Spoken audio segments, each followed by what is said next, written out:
Welcome to the Self-Growth Nerds podcast. I'm your host, Marie, a courage coach, creative soul, and adventure seeker. Since through hiking the Pacific Crest Trail in 2019, I'm on a mission to help you embrace your most confident self so you can achieve your dreams too. If you're eager for deep conversations, big questions, and meaningful connections, join me on the quest to discovering how we can create a more magical and memorable life. Hello, nerds! How are you? I'm doing so good. In this episode, I had a conversation with a former client of mine, Katie, and I finished this conversation feeling so energized. Katie's story is so inspiring. Her progress was phenomenal. When we started working together, she felt stuck in a job that she didn't like, worried about what everyone else was going to think about what she really wanted to do, to having a life full of freedom and creative self-expression. So I'm not going to tell you more. I want you to hear it from her. She's going to tell you about what changed and how that happened within 1 year only.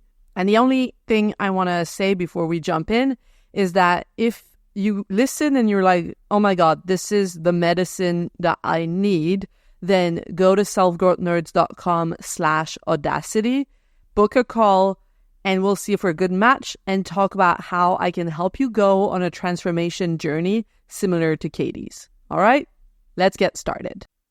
Katie, welcome to the Self-Growth Nerds podcast. I'm so happy to have you. Please say hello to my listeners and introduce yourself. Hello, it's so great to be here with you today. My name is Katie Dancer, and I live in smack dab in the middle of the United States in Missouri. And I am a freelancing musician, writer, and outdoor adventurer. Those are all of my love. Could actually be hobbies, but I have learned how to put them all together and make some kind of career for myself. So, tell me what's been going on. Oh man, it's been a year. It's been a crazy year.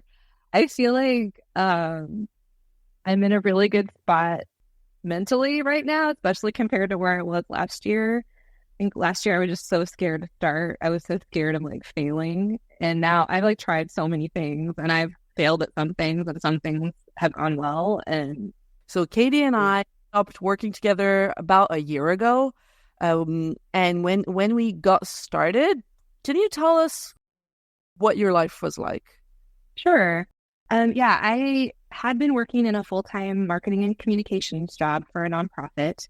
And I had successfully whittled myself down to part-time because I knew that I wanted to make a shift. But letting go of even just the part-time job was a huge hurdle for me. And it was causing a lot of anxiety, had a lot of feelings about it. And so that's when I had heard your podcast a few times and decided to reach out to you. I thought that working with you would help me make that leap.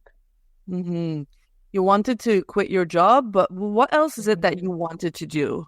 So, my passion has always been in music and creativity and writing, spending time in the outdoors. And for about 10 years of my life, it wasn't possible to do that for financial reasons, family reasons.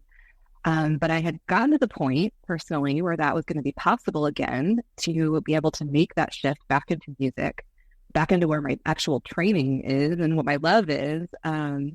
So I did it. I jumped back into what I feel like I'm made to do. Mm-hmm.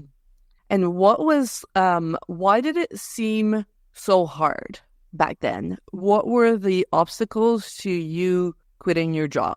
So I think there were a couple of different layers of it. And the outer layer was, what would people think? What would people think of me? How would people judge me? Who would I be letting down? The people I was working for, I was actually working for my brother-in-law. He was my boss. And so it was causing me a lot of anxiety to let him down, to step away from my role that I was supporting in the nonprofit. But then deeper than that, though, I think I was really struggling with fear of knowing if I was going to make it or not, if I was going to fail at what I was doing. I didn't really trust myself. So being afraid that it was not going to work.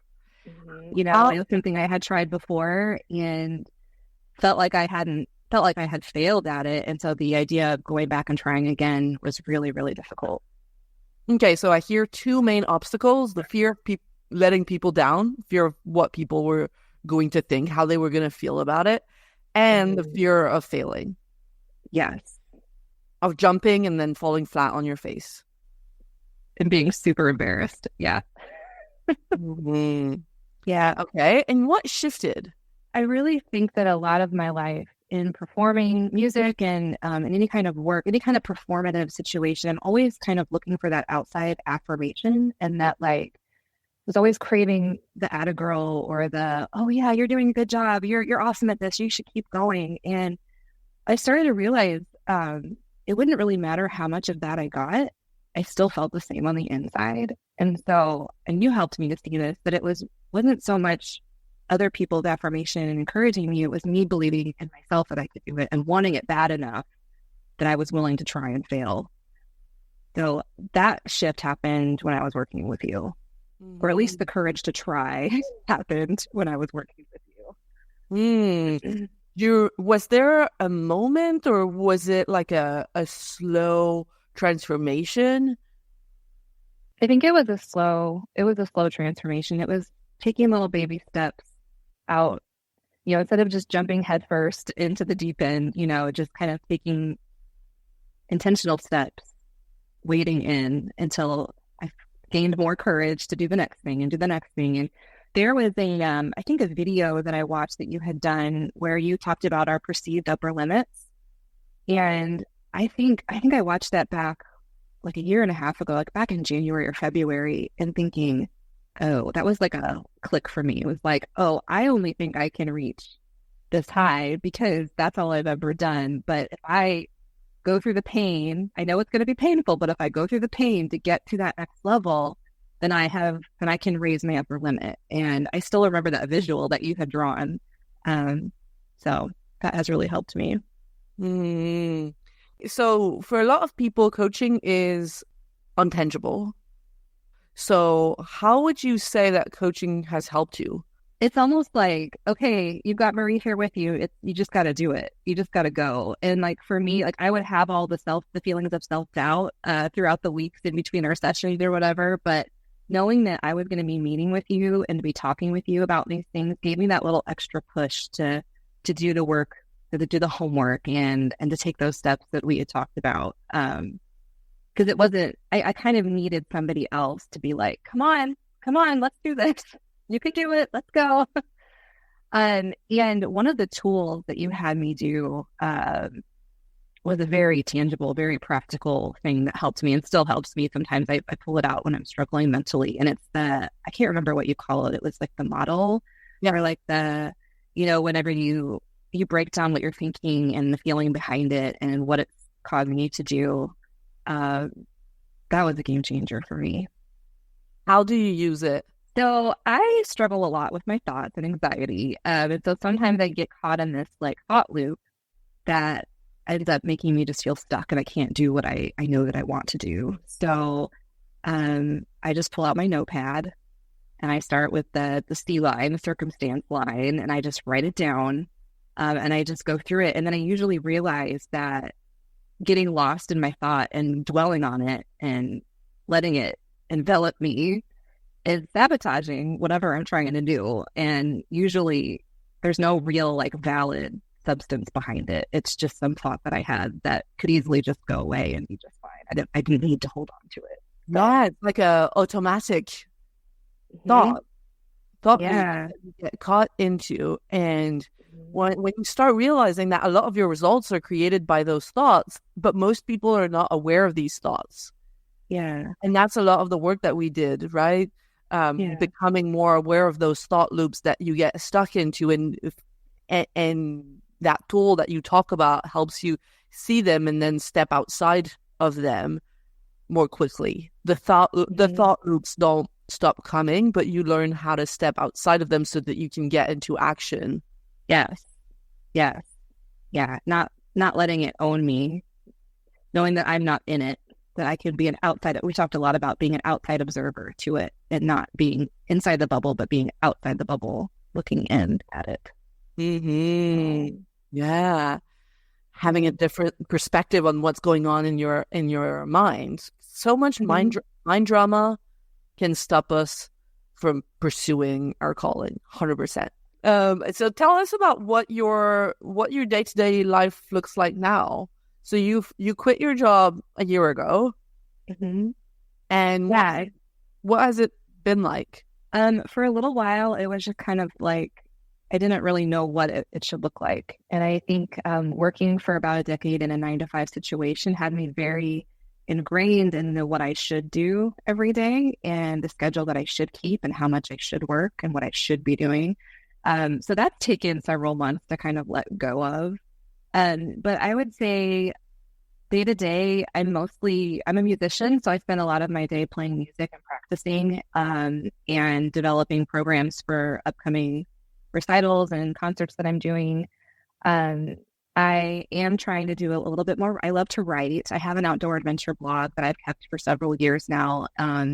So I've really enjoyed doing that. Anytime I go on like a backpacking trip or a kayaking trip, I come home and I write all the stories that I have, and then I put the pictures with it on the blog. And so that's really, really fun for me. So I make sure I spend time doing that. And the rest of it is just trying to get work, all the admin stuff, creating content for social media. That's been a really fun thing to start doing, making reels. And I take care of my dog and I stay at home. So I take care of my house, and I have a daughter that I have. And so make sure that she has everything she needs and spend time with my husband, who's awesome. Awesome. So that's pretty much my day. And I remember, I just remember in one of our sessions, you had me just dream about like, what do you want your day to be like? And everything that I just said are the things that I listed out. And at the time, I couldn't even fathom that could be my life. And here I am. I'm just like, okay, well, I'm here now. Oh, so how amazing is that? Oh my God. Yeah, that's really moving. It's amazing the progress that you can make. And in just 1 year, what would you say is the biggest difference between your past self and your present self? And what is it that you're most proud of? I think the biggest difference is that I am willing to show up as myself, and like to show up as myself for who I really am and not for who I think other people want me to be. I'm a people pleaser. I'm an Enneagram 9. So for me to be like, no, that's not who I am. This is who I am. I know it took me 40 years, but I'm here. I think that's the biggest difference. Yeah. I remember that answer your question. Yeah. One of our most memorable sessions to me was you were afraid of being judged by the industry, the music industry. What's happened with that for you? Yeah, that was huge for me. I went through several years of music school. I grew up in a musical family of people who are very accomplished musicians. So always that like inner peanut gallery, the inner critic, judging me anytime I would ever pick up my instrument and play.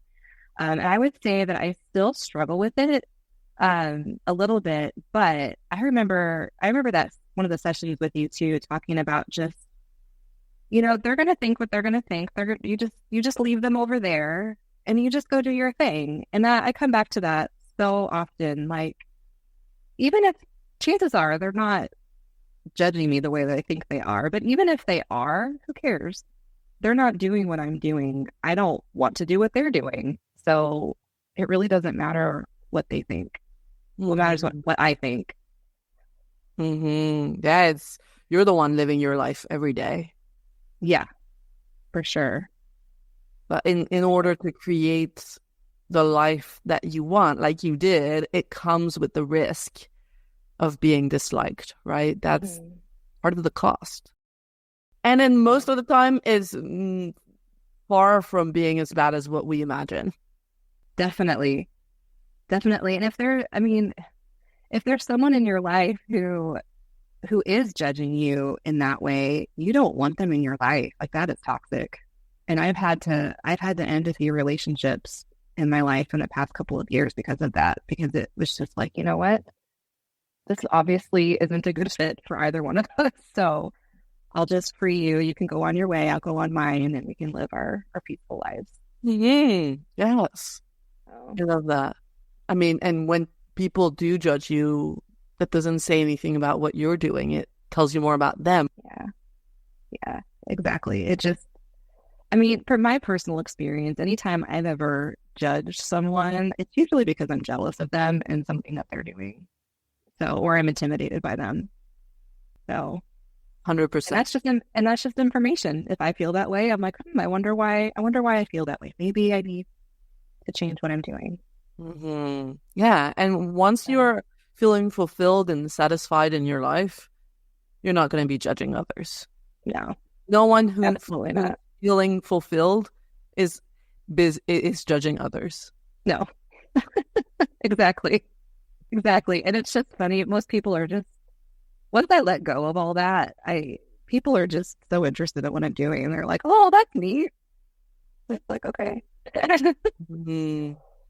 So I think I had it built up in my head way bigger than what it actually is. Yeah. If you could go back and whisper something in your past self's ear, what would you tell her? I would tell her that she's doing exactly what she needs to be doing and just to keep on going. That it's all going to be fine. Even though it doesn't feel good right now, like you are walking in the right direction.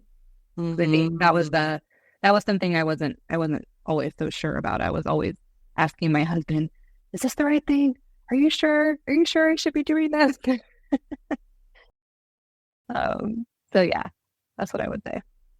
And how have you dealt with discomfort? Because you said it earlier, it wasn't easy. You had to get out there many times and try a bunch of different things without knowing if it was going to work out. How have you learned to deal with that discomfort, that uncertainty? I know, yeah. I journal a lot, and so I get all of that out. I do morning pages every morning. I have to and I've done it since I was like 12 years old. It's just like how I get it out. So I did a lot of processing through writing. I also have to make sure I exercise pretty hard every day. So that helps with the discomfort because it just increases the endorphins that I feel. Just getting the support that I need. And that's why I reached out to you. I listen to podcasts. I use the tools that I learn. So one thing that I struggle with a little bit as a musician is called performance anxiety. And it's when I get ready to get up on stage and I have all sorts of mental like thoughts that run through my head that turn into physical symptoms, which are like rapid heartbeat, sweaty hands, can't breathe, can't see very well, actually, because sometimes affect your vision, which is all those things are not good for playing music, right? So I actually have taken a course on how to deal with all of that. So it's just anytime I feel discomfort, I'm just like, okay, well, why am I feeling this way? What can I do to find support to get me through that? I love that. So instead of running away and trying to feel better as quickly as possible, asking yourself, okay, what can I do? Who can I reach out to? Yeah. Well, I will say there is still quite a bit of running away and hiding on the couch and watching This Is Us. Yeah, of course. An entire month watching This Is Us. Oh, yes, of course. Thank you for keeping it real. Thank you for I mean, we're human. We've got to do like a decent amount of avoiding to then have the courage to get back out there. It's like I say, you've got to, when you're feeling uncomfortable, you've got to run back into your comfort zone. Binge watch some This Is Us, and then so then you can build up the courage to get back out there and then reach out to people that are going to help you level up. Exactly. It's just like a total ebb and flow of that of that exact scenario. Yeah. So. What would you tell people that have been considering coaching but they're just scared because it's the unknown? They don't know what to expect, and they've been thinking about it for a long time. I know some people have been listening to my podcast for multiple years, thinking about it, but just scared to jump in. Sure. For me, I have a history of going to therapy for decades. So for me, like reaching out for help with something like this wasn't a huge hurdle for me because I knew how much better I would feel. And I think for someone who doesn't have that history, just know that just talking to someone initially might feel a little bit vulnerable, a little bit uncomfortable, but as soon as they meet you or whoever they choose to do coaching or mentoring with, like they'll realize they'll realize how much support they have in you or in whoever they choose. And then just getting that support to knowing sometimes it just feels too big and having someone there to break it down into smaller parts and to just show you how to get from point A to point B to point C. It just all that discomfort is just gonna go. It's just gonna go away. Yeah, sometimes we're stuck in the forest, like in front of a big sequoia. Call it the sequoia mindset, where you're just Yes. stuck in front of a big tree, and you need someone to like help you zoom out and see the forest. Yes. You mentioned therapy. What, in your experience, and I know there's so many different types of therapy, but in your experience, what was the difference between therapy and coaching? Like when I go to my therapist, she's never gonna tell me what to do. She's never, she's gonna mirror me, she's gonna affirm how I'm feeling, and she's gonna lead me through a therapeutic process in every session, just so I can learn how to handle my own emotions. With a coach, it's not so much that, it's more of um like what are the hurdles that you're facing, what are the challenges that you're having, and what kind of strategies can we put in place to get around it, to get through it. And we kind of work through that together, and sometimes you had to tell me what to do or you had to get me to tell myself what to do. Yeah. Yeah, the answer was always in you because I know nothing about music and how that No. world works. But it's Yeah. getting you to your own answer and then being like, okay, so what are you waiting for? And the accountability. Yeah. I'd Yeah, say like the accountability that you provide was huge. sweet.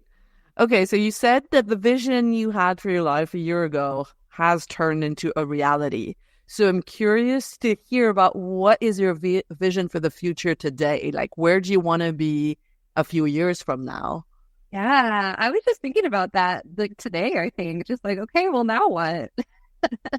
I got here and so what I have created, the career that I have created is blending music, outdoor adventures, and writing, which is what I said before. And basically, I've created this concert experience that is a multimedia experience that combines solo flute music with stories and footage from my outdoor adventures. So basically, I get up on a stage and I play some flute music that is inspired by whatever hike that I've been on. And in the background, there are pictures and I tell stories about it. And it's very engaging and very personal. And it's just more accessible than, say, going to a traditional classical symphony concert or to a traditional recital. It's just more engaging. It's more interesting to people who are outdoorsy, nature lovers like me. So my vision is I just want to do a lot more of that. I recently did one at the local nature center here in their big auditorium, and there were so many people that came, and the lady who coordinated it was so excited. She's like, I'm going to tell all my fellow nature center coordinator friends about you. And I'm like, yeah, I could just tour nature centers. Yeah, and give that's what I was gonna say. Katie Denser on tour from one nature center to the other. Yeah, I would love that. I would love to be able to make a profitable career doing that. So that's where I'm headed. So How amazing. I'm already designing your tour t-shirt in my head. There's a flute, there's some nature around the flute, and there's all the dates, the tour dates on the back of the t-shirt. that's hilarious. I love this. Okay, so we need to circle back in a few years. And now that you said it out loud here on the podcast, it's for sure going to happen. That's how it works. Yeah. The more you, I believe, personally, I believe the more you talk about your vision and the more you own what you want unapologetically, the higher your chances of making it a reality. Many people come to me and they have desires that they struggle to speak out loud. But once we get clear about what these are and we practice talking about them, that's like half the work. Half the work. And then you get out into the world, you start taking action in that direction. You go through some trial and error, but half the work is getting clear on what your vision is. Yeah, I remember the day that you helped me get to that vision. I remember that moment when you had me close my eyes and think about future Katie and what was she wearing and what was she doing. And I wrote it down. I've gone back to it and been like, whoa. Crazy. Whoa, that dream has turned into a reality. Amazing. Yeah. I've also like gone through old notebooks and seen like bucket lists or like little and oh my God, I had forgotten about that list and I've done almost everything on it. Right? Yeah. Wow. Mm-hmm. It's like you're telling the universe what you want. Mm-hmm. You're telling your own mind what you want. And so it just becomes ingrained in you. Mm-hmm. Yeah. That I read a quote somewhere, I don't remember where, it said, what you want will come to you at the address of peace. Meaning like you talk about what you want and then you do your work to be at peace within you. So to work through the mind drama. And then the more often you do that, the more often you calm down your nervous system, the closer you get to what you want.